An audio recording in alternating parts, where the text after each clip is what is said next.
મમ્મીજી શું વાત છે? મને કેમ અર્જન્ટલી બોલાવી તમે? સોનુ, આપણે જે કરામત કરી ને એના કારણે કોમલને મિહિરના ફોન આવતા તો બંધ થઈ ગયા, પણ શું? પણ હજી એ કોમલ પહેલાની જે મસ્તી બોલતી નથી, જાણે કે હસવાનું જ ભૂલી ગઈ છે. હા મમ્મીજી, એ તો મેં પણ ઓબ્ઝર્વ કર્યું છે. ક્યાંય બહાર નથી જતા, એમના ફ્રેન્ડ્સને નથી મળતા, કાંઈ જ નહીં. એટલે જ તો એ કોઈક રીતે બહાર જાય ને એનું મન છૂટું થાય. સોનુ, એક કામ કર ને, તું એને લઈને પેલા બ્યુટી પાર્લરમાં જઈ આવ ને. Beauty parlour? મમ્મીજી મને બ્યુટી પાર્લર જવું નથી. તારા માટે નહીં તો કોમલ માટે જા સોનુ. આમ રડી રડીને અને પૂરતી ઊંઘના અભાવે કોમલે પોતાની શું હાલત કરી છે. આંખ નીચે કાળા કુંડાળા પડી ગયા છે. એટલે હું તો કહું છું કે તું એને સાથે લઈને જા અને આમ થોડી બહાર નીકળશે, લોકો સાથે થોડી વાતચીત કરશે તો એને સારું લાગશે અને ચહેરા પર થોડું તેજ તો આવે. ના ના, સાચી વાત છે તમારી. હું એક કામ કરું છું, કાલે જ એમને લઈને જાઉં. એક કામ કરજે, માધુરીબેનને સાથે લેતી જજે. કે માધુરી ફોઈ? એ તમારી સાથે નહીં હોય તો પેલી પાર્લર વાળી છોકરીઓનું લોહી કોણ પીશે? એ વાત તો છે.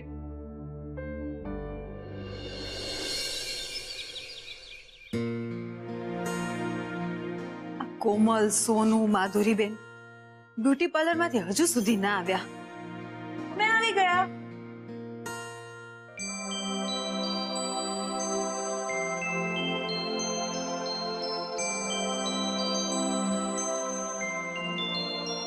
કેવી લાગે છે તમારી સોનુની નવી હેરસ્ટાઈલ?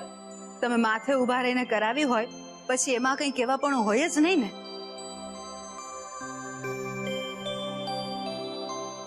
પણ કોમલ બેટા, આ શું, તે કઈ ના કરાવ્યું? હા મમ્મા, મને કંઈ જ કરાવવાની ઈચ્છા નથી થતી. એક્સક્યુઝ મી, હું ફ્રેશ થઈને આવું.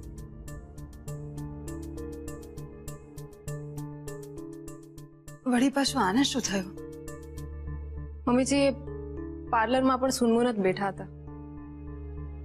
યસ, મેં અને આયશાએ એને કેટલી વાર કહ્યું, કેટલો ફોર્સ કર્યો, પણ એ ન માની તે ન જ માની. મમ્મીજી મને જોઈને કોમલબેનને કંઈક કરાવવાનું મન થાય એટલા માટે માધુરી ફોઈએ પરાણે મારા હેરકટ કરાવ્યા. પરાણે તો પરાણે, પણ સરસ લાગે છે ને? એ વાત તો છે, બહુ સરસ લાગે છે.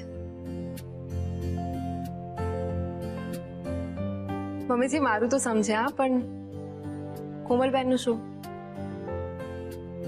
એને અત્યારે એના હાલ પર છોડી દઈએ, હું એને પછી મનાવી લઈશ.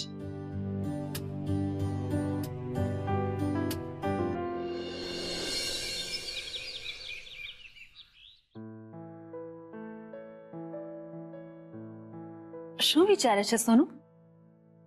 આપણી યોજનાના પડઘા પડી રહ્યા છે એ દેખાય છે કે નહીં? કેવા પડઘા મમ્મીજી? પહેલા તો આપણે મિહિરને જે બાહેંધરી આપી કે આપણે એ લોકોના લગ્ન કરાવી દેવાના છીએ, એ હરખમાં વરરાજા તો એટલા હરખાઈ ગયા છે કે સૌથી પહેલા તો એમણે આપણી કોમલને વિડીયો કોલ કરવાના જ બંધ કરી દીધા. એ વાત તો સાચી છે મમ્મીજી. કોમલબેનને કેટલી શાંતિ થઈ ગઈ હશે નહીં? મિહિરના વિડીયો કોલ આવવાના બંધ થઈ ગયા. પણ આગળનો પ્લાન શું છે? આપણે માધુરી ફેબાને એ લોકોના ઘરે મોકલશું, એટલે એ લોકોને પાક્કી ખાતરી થઈ જાય કે આપણે એમના લગ્ન કરાવવા માટે તૈયાર છીએ.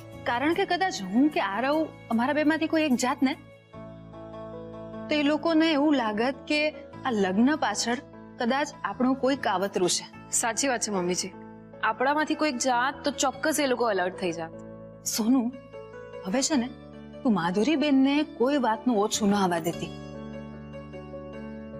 બની શકે ને એટલા એમને પંપાડીને રાખજે, કારણ કે આ મિહિરને આપણી કોમલથી દૂર કરવા માટે આપણું સૌથી મોટું હથિયાર માધુરી ફેબા છે.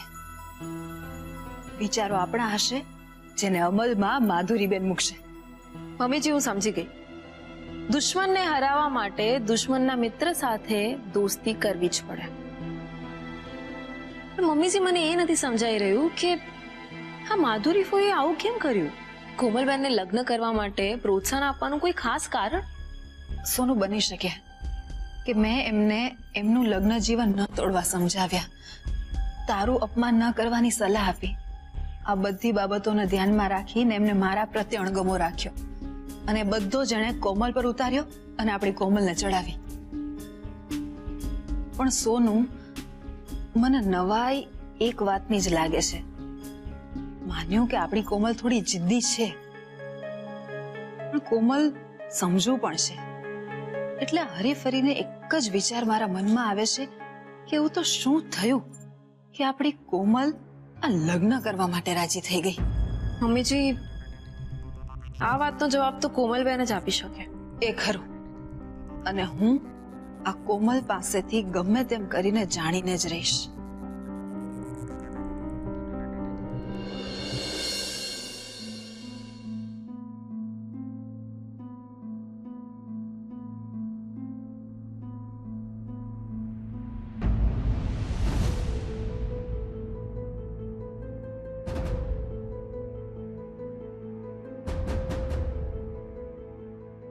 શું હાલત કરી નાખી છે પેલા છોકરાએ મારી કોમલની.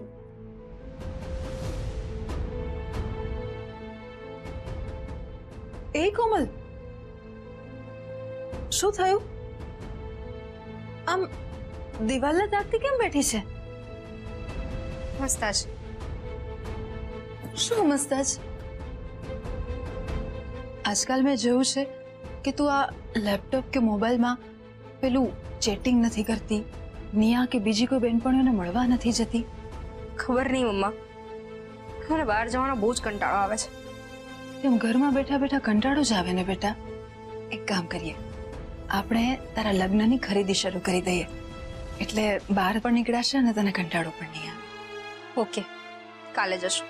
એ કોમલ, બીજું બધું તો સમજ્યા, પણ આ વખતે આપણે તારા લગ્નનું પાનેતર છે ને એ થોડું મોંઘું લેશું. પહેલા જે પહેર્યું હતું ને એ મને બહુ ગમ્યું નહોતું. ક્યાંથી ઉપાડી લાવી હતી તું એ? કારણ કે મારા હિસાબે તારી પસંદગીનું તો નહોતું. એ હું નથી લાવી, મિહિર લાવ્યો હતો. તારે પહેરવું હતું તો તારે સાથે જવું જોઈતું હતું ને બેટા. તો બંધ હતી રૂમમાં, પછી હું કેવી રીતે જાઉં? રૂમમાં બંધ હતી એટલે એણે તને પૂરી દીધી હતી એમ? ના, હવે એ મને પૂરીને નતો ગયો. એકચ્યુઅલી અમે જે ફાર્મ હાઉસ પર ગયા હતા ત્યાંની આજુબાજુની વસ્તી થોડી ઓછી છે. ઉપરથી અજાણ્યા આવીને પંચાયત ન કરે, એટલે મારી સેફટી માટે જમવાનું લેવા ગયો ત્યારે રૂમ બહારથી બંધ કરીને ગયો હતો. મિહિર પણ કમાલ કરે છે. પહેલા જમવાનું જરૂરી હતું કે લગ્ન કરવાનું? મમ્મા, અમે લોકો જ્યારે અહીંયાથી નીકળ્યા ત્યારે અમારું લગ્ન કરવાનું નક્કી થોડી હતું. મતલબ કોમલ ઘરેથી નીકળી ત્યારે લગ્ન કરવાનું નક્કી જ નહોતું. કોમલને મળ્યા પછી મિહિરે એને મજબૂર કરી હશે.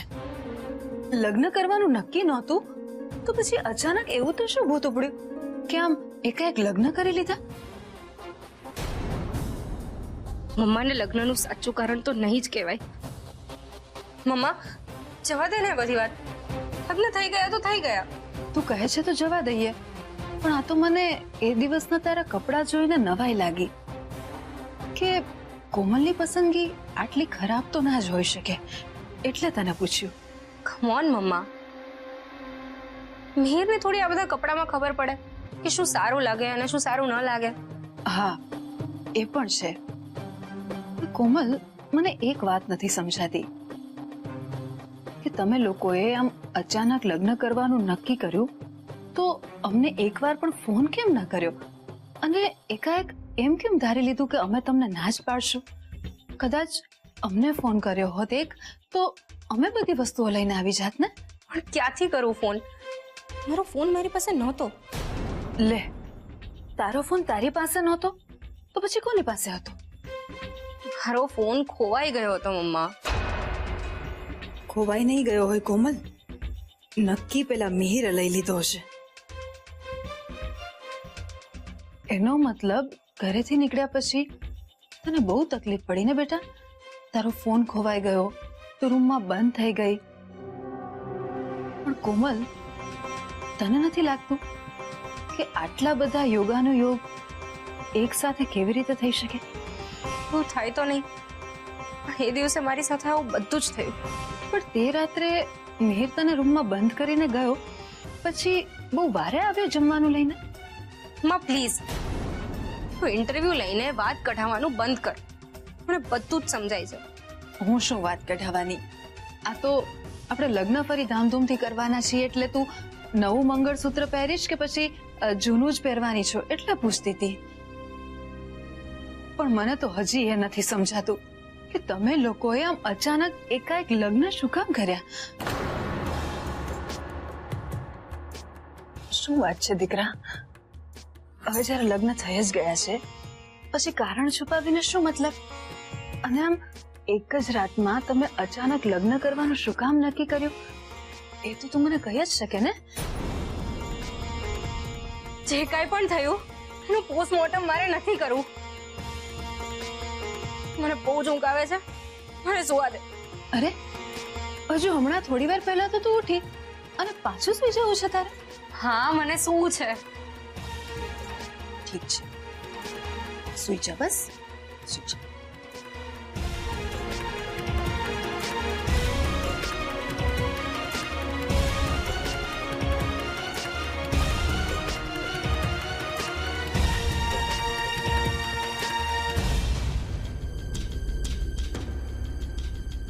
તું ભલે બોલી નહીં બેટા, પણ મિહિરે તને મજબૂર કરીને આ લગ્ન કર્યા છે. એણે જાણી જોઈને કોમલને રૂમમાં બંધ કરી, એનો ફોન પોતાની પાસે રાખી લીધો, એટલે કોમલ અમારો સંપર્ક જ ના કરી શકે. એટલું જ નહીં, મને તો લાગે છે એણે કોમલને કોઈ ધમકી પણ આપી હશે, જેને કારણે કોમલ લગ્ન કરવા રાજી થઈ ગઈ. એટલે હવે કોઈ પણ રીતે મારે એ કારણ ગોતવું જ રહ્યું, જેથી કોમલને આ મિહિરથી બચાવી શકું.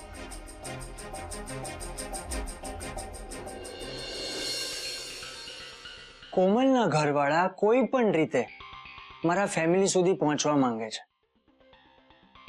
પણ મારે કોઈ પણ રીતે એમને રોકવા પડશે. યસ.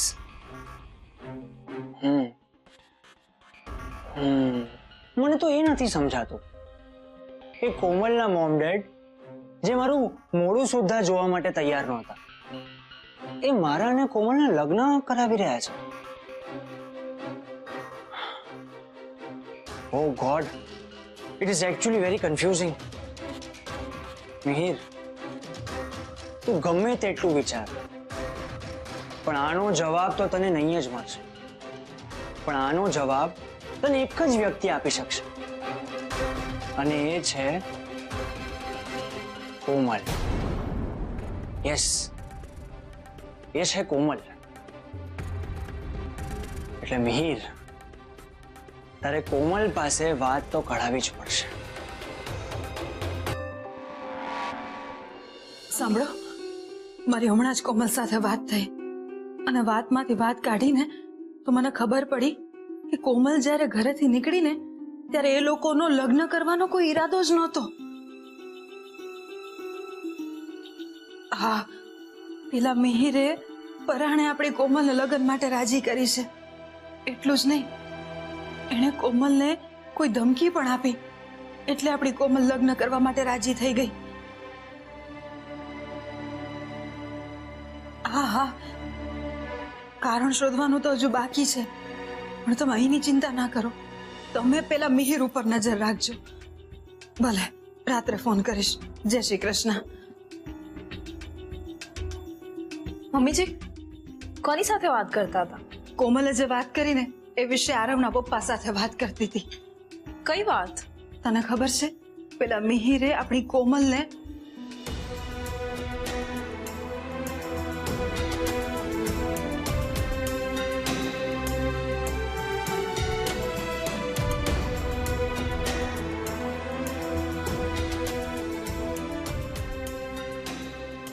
સોનુ બેટા, આ મિહિરે આપણી કોમલને બહુ સમજી વિચારીને આપણાથી દૂર કરી છે.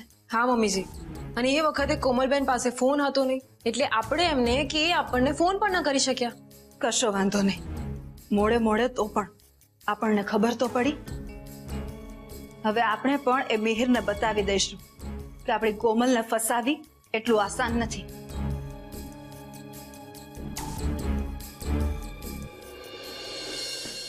અરે શું જોયા કરે છે? ચાલ જમવાનું શરૂ કર. હા. વગર મ્યુઝિકે તારી પાસે ડિસ્કો ના કરાવડાવું ને તો મારું નામ જયરાજ મહેતા નહીં.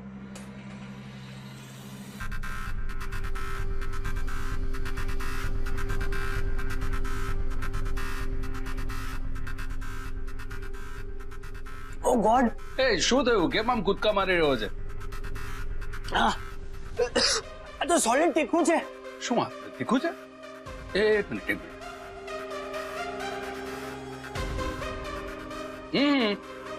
એકદમ નોર્મલ તો છે. અચ્છા, સમજી ગયો. તમે જાણી જોઈને મારું ખાવાનું એક્સ્ટ્રા તીખું મંગાવ્યું ને?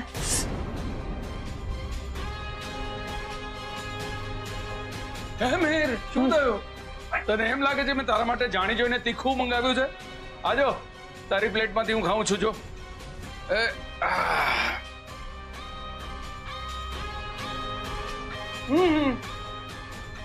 બરાબર તો છે, જરા તીખું નથી. હું મારા માટે બીજું ખાવાનું મંગાવી લઉં છું.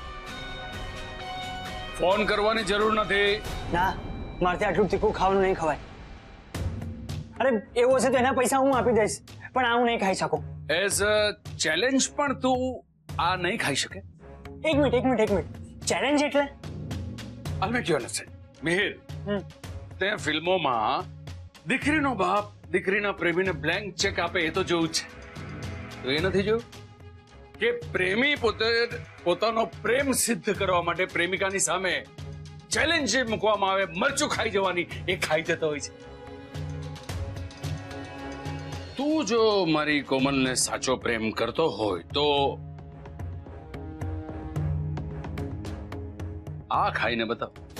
ના, મને તો તીખું ખાવાનું ભાવતું જ નથી. અને હું તીખું ખાઈશ ને તો હું માંદો પડી જઈશ. મારે નથી ખાવું. કમાલનો ડેલિકેટ ડાર્લિંગ છે તું. પ્રેમમાં આટલું પણ નહીં કરી શકે. અરે તીખું ખાવું એ કઈ પ્રેમનો બેરોમીટર થોડી છે. પણ તારા કેસમાં છે. જો મિહિર, તું તારી જાતને સાબિત કરવા માટે કોઈ પણ પરીક્ષા આપવા તૈયાર હતો ને, તો મારી દીકરીના પ્રેમ માટે તું કેટલું તીખું ખાઈ શકે એ પરીક્ષા હું લેવા માંગુ છું.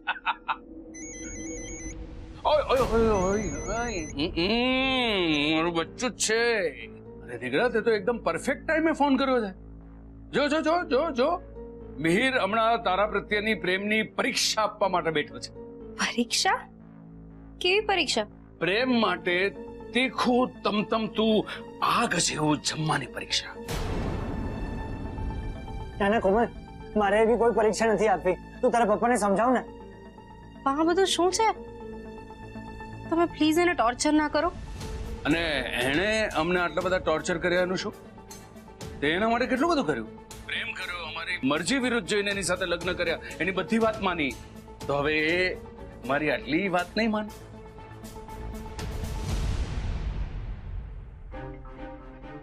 હું જો આ નહીં ખાઉં તો આ માણસ કોમલના મગજમાં ઠસાવી દેશે કે હું એને પ્રેમ નથી કરતો. એટલે બેટા મિહિર, તારે આ ખાવું જ પડશે. જવા દે. તારું કામ નહીં ભઈલા. એ કોમલ, આ એકદમ ફેલર છે. ફેલર. ના કોમલ, હું ફેલ નથી. હું પાસ થઈને બતાવીશ.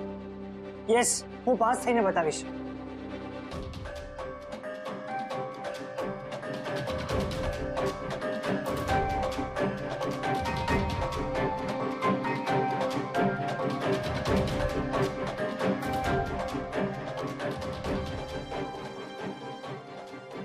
લે તો જા મિહિરના બચ્ચા.